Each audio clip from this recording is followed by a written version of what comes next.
We often talk about designing buildings that age well and adapt well. I think the building that defines this is the Heels building. There's a beautiful generosity about the building. It has a very luxurious loggia on the front of the building. It has beautiful inlaid floors. You can stand underneath cover and look into the shop. And this whole ground floor experience is just incredibly generous and beautiful.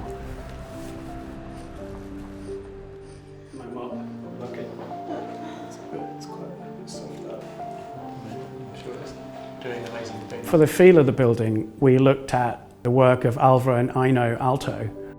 They were influenced by the kind of international style. They practiced a very specific, more human form of modernism, a more warm type of modernism. We explored how people would flow through and around the building, and we created a series of soft curves, forms that can be captured by using the precast moulding process.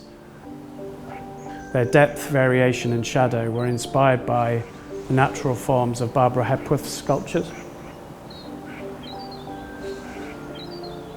The building's external form is really determined by two key civic functions. It's about how you read it in the long views and how you move around it at street level.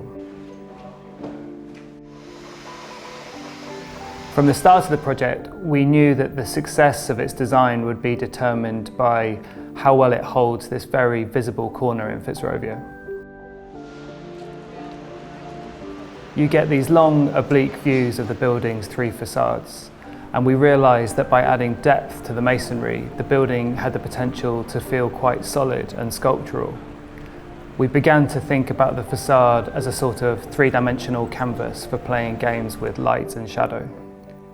We are using a very light-coloured, highly textured masonry, which puts the shadows in really strong contrast, and then carving these subtle curves to create patterns of scalloped shadow across the surfaces.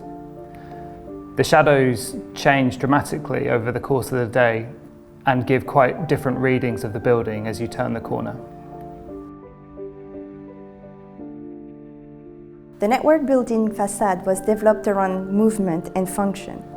Carefully crafted, the design displays a distinct separation of three volumes.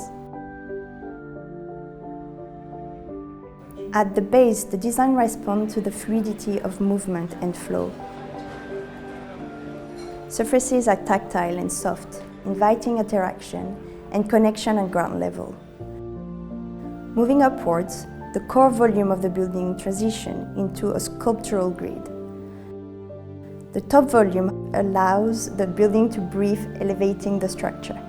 We are above all of the surrounding buildings, and we wanted to create a shared garden that made the most of the great views across the city.